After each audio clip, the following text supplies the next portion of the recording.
In tonight's State of the Nation segment, we feature Paul Martin. As Prime Minister, he served the interests of all Canadians. After his Liberal government was defeated in early 2006, Martin turned his attention to one population in particular, Canada's Aboriginal peoples. During his time as Prime Minister, Martin helped negotiate what became known as the KELOWNA Accord. It was a multi-billion-dollar spending agreement between Aboriginal Canadian groups and the federal, provincial and territorial governments designed to improve the quality of life for Indigenous Canadians. The accord was never recognized by the succeeding Harper government, but Paul Martin is still committed to improving the life for Aboriginals in Canada. After leaving politics, he established the non-profit Martin Aboriginal Education Initiative. When we spoke, I asked Paul Martin to tell me what inspired him to take action on First Nations issues. Well, it really probably happened when I was about 17 or 18. I grew up in Windsor, Ontario. I had never met an Aboriginal Canadian, and I got a job on a tug barge on the Mackenzie River. And that's all the transport was done on the Mackenzie River, and all of the young guys that I worked with as deckhands were either Dene, that's First Nations, or Métis or Inuit.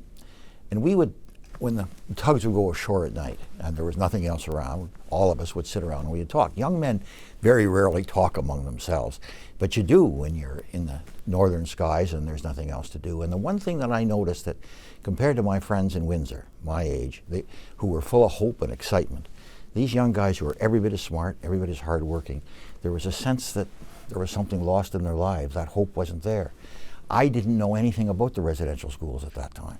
And it's very clear that it was that lack of hope that really struck me. And then, of course, when I visited a number of the communities and saw the poverty, it was impossible not to be touched, and it stayed with me all my life.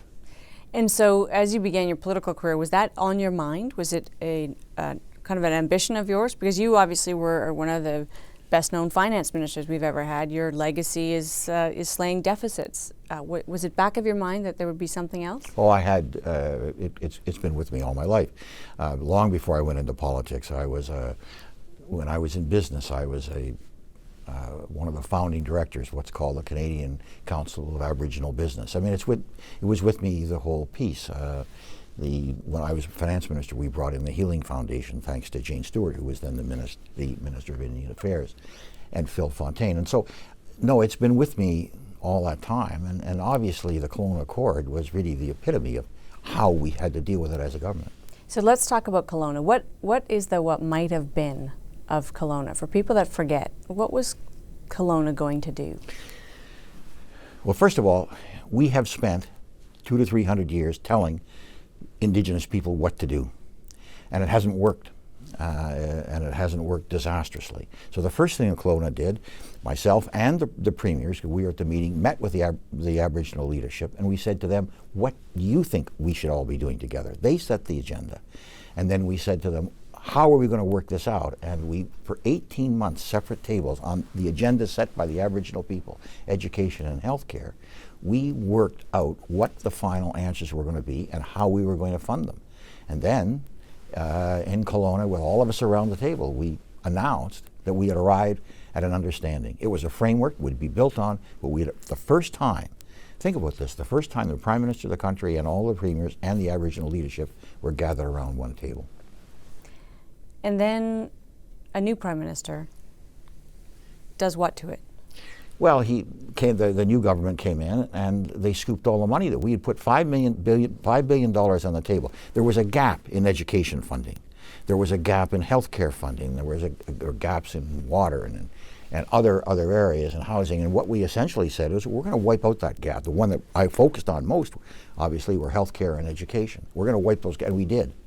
And the money was then booked by Ralph Goodale, who was then the Minister of Finance, and it was there. And unfortunately, when the new government came in, they scooped the book, they expropriated the money. I think most Canadians know that there's a problem.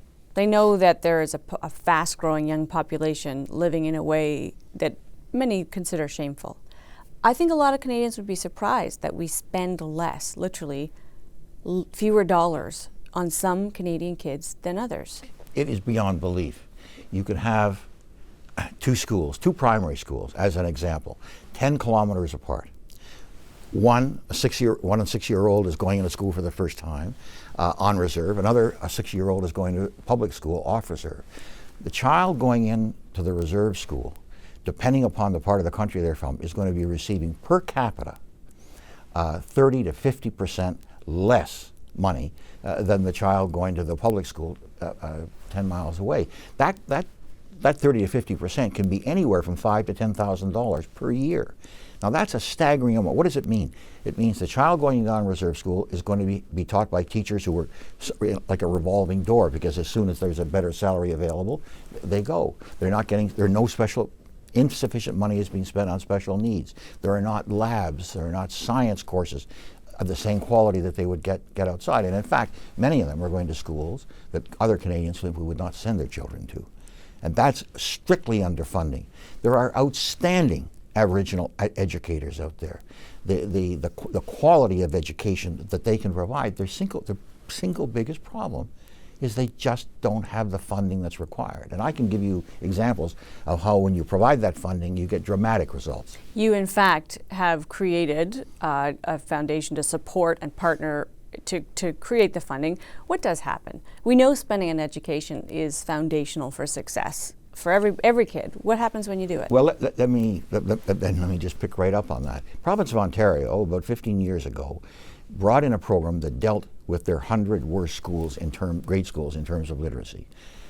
What Ontario did was a huge success, probably one of the most successful programs done in North America, as others have said. So when I learned about that, I went to the then Minister of Education, Kathleen Wynne, and I said, I'd like the program, and I would also like to know who are the people that made it work. She said yes immediately, and it's a very expensive program. We put up the money, me and some friends, and we put up the money. We went to 2 on-reserve schools, and if you don't learn to read and write by the end of grade 3, you will play catch-up the rest of your lives. And so that was the major issue. So what we did is we took this program that had worked in Ontario, but had never been tried in an Aboriginal school. And over a course of 5 years, working with the teachers, we got our final results about a month ago. So let's just say, in those 2 schools that we went in, whereas the provincial average of passing the literacy test for Ontario, over 70% of Ontarian kids passed that test. In these 2 schools, only 13% passed those tests. So that's a massive gap. 5 years later, in the 2 schools we were in, they were at the provincial average. They were at the provincial average in reading, and they were at the provincial average in writing. And in fact, in some cases, they were higher than the provincial average. And so it was a dramatic thing. And what got to me was that one of the chiefs stood up at the meeting where we announced this with tears coming down his face. And he just said, Canadians, understand. Give us the tools, and we will do the job. And I'll tell you, it was one of the most poignant times of my life, because what he was saying is, don't discriminate against our kids. Just give us the instruments so we can succeed like others. I think most Canadians would have the impression that a lot of money is spent through healthcare, through education transfers to First Nations, and that it may be mismanaged, that it may not be used properly. Do you think Canadians know that it's not the same amount of money for those kids? No, they don't. And that is the message that has to get out. And there are 2 parts of that message. One is, give Aboriginal kids the same funding that you give other Canadians. And it also says, and in cases they're going to need special help because they've been held back for so long, and recognize that. The second part of the message, though, has to be, these are the youngest and the fastest growing segment of our population. Now, so it's obviously the right thing to do morally, to give them the same amount of funding, and in fact the funding that they need for education. But surely to heaven, it's also the right thing to do economically. What kind of a country would deliberately say, we are not going to educate properly?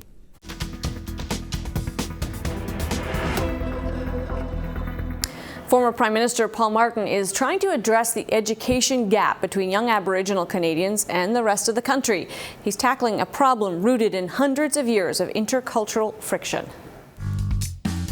Paul Martin wants Canadians to know that Aboriginal issues can't be ignored. This huge underfunding of healthcare, huge underfunding of education has to come home to roost. But solving those problems will take more than just talk. The high school graduation rate for Aboriginal students living on reserve is as low as 35%. I asked Martin whether he's still optimistic about solving the problems facing Aboriginal Canadians.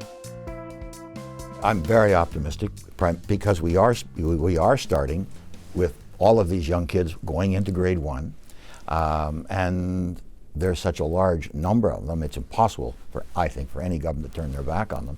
But if you can work with them, you can begin to show dramatic change within a decade. But you're absolutely right to raise what you did, and that is that they're the generations who are the descendants of the residential schools and the survivors of them. There is the same kind of PTSD that post-traumatic stress syndrome that affects soldiers has affected some of these kids, the survivors of the residential schools, and that is intergenerational, and we've got to recognize that. Yes, we have to recognize that great damage has been done in the past, but we also recognize that there is outstanding Aboriginal leadership, and if we work with them, we can turn this around. You've done a lot of work on the economics of this problem as well, funding entrepreneurship, giving venture capital funds. Just tell me what you think about the problem of reserves that are located places where there is no natural economy. And in some cases, there is no natural economy either, in the sense of an ability to live off the land. We've literally located people places where there is neither thing. What happens to those people? Well, first of all, you're not going to force anybody off their land, but you should give them the choice. For instance, where they're getting constantly flooded, you should give them the choice to move to higher land. And they say we can make it go there. And in fact, in tourism and in different ways they can. The real problem is that is not that they resist. The most recent example, Kashashwan, they wanted to move to higher land. The government will not reply to them. And the issues of how do you build a stronger economy, they understand this. There are outstanding success stories in this country where they have done so well, as long as you give them the tools and you let them do it. Get the bureaucracy, the massive formulations and the massive hesitations and the underfunding. Get out of the way, and I can tell you, you just take a look, the examples are there. We have a recent Supreme Court decision in British Columbia that is a sea change in how we need to think about ownership. Literally title to land that is sometimes, we think, owned by Canada. How will that change the way we need to relate to First Nations and the way that they are now empowered? Well, it obviously means that consultation has to be more than simply an empty hello, how are you? That consultation means we've got to sit down and we've got to start talking to them about what it is they want and how are we going to work together. It also means something else, and that is we're not going to be able to go to them as we have in the past when all of a sudden we want to dig a hole in their land on a Monday and come to them on Sunday night and say, guess what we're going to do? I mean, there is no reason why we can't get to establish that relationship long time ahead. And guess what the way to do it? It's through education. It's through decent health care. I'm not sure what my reaction would be if somebody came along and said, I want to talk to you about your land. I haven't talked to you ever before in history. I support a government that underfunds your education. I do not pay any attention to your health care. But all of a sudden, come on, let's sit down on my terms. And I tell you, I mean, you wouldn't last long in my living room if that was the case. Tell me your experience with funding Aboriginal business, access to capital being something that you've really kind of advanced. Is it working? Is that? Yes, it's working. It's working tremendously well. I'll just give you one example. CAPE, which is we raised $50 million from a series of companies and banks and ourselves and everything else, and it's doing quite well. But this one example. Manitoba Mucklucks. Manitoba Mucklucks is a Winnipeg-based company, essentially making mucklucks. It was created by a young Métis entrepreneur. Well, it's become the fashion item. It's not just a fashion item in Canada. You're nodding. You know about them. It's the fashion item all over the place. I was in Europe the other day, and I was asked we were discussing the G20, but in the middle of it, somebody said, "Well, talk about Aboriginal Canadians. I had to join a relationship. And so I simply said, "Did you ever hear of a company called Manitoba Mucklucks?" And they did. They knew about it. It was absolutely wonderful. Your life has been on a world stage. You do live in a big world. You did a lot internationally as finance minister and then as prime minister, and now you continue to do that. What do you take of your kind of relationship and experience of Canada's First Nations to that stage? And are you sometimes embarrassed by our situation? I was in Africa. I chair an environmental fund created by the Brits and the Norwegians. I'm going to step down quite soon, but in the Congo Basin. And I was there are 8 countries in the Congo Basin, and I was in one of those countries. And I went up and I went into a village community in this country, and it was awful, just awful. And they were asking if the fund would put money into it. And so when I came back, I met with the president, and I met with his cabinet, and he said, "Well, what do you think about putting money into the forest around this village?" And I said, and then he said to me, "We put a lot of money into it." I said, "No, you haven't. I've never seen a village that's as bad and as poor as that one there." And he was stunned. And then there was a young man standing beside him who looked at his executive assistant, who reached down and said something into his ear. And then he looked at me, and the president looked at me, and he said, "My assistant wants to say something to you." And he said, "Mr. Martin, I went to university in Canada. For 2 summers, I worked in some of your First Nations villages. And Mr. Martin, that village you went to was nowhere near as poor as the village that I was in. And I got to tell you, I didn't have a lot to say after that." You are passionate about this. You've done a lot personally on it.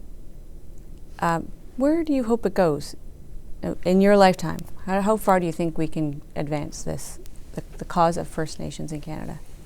Well, I'm not sure about my lifetime, but in your lifetime, there is no doubt in my mind that we will be graduating Aboriginal graduates, whether they be First Nations, Métis, or Inuit, on the same level as all other Canadians, and they will, as already a very large number are showing, that they will succeed enormously in every field.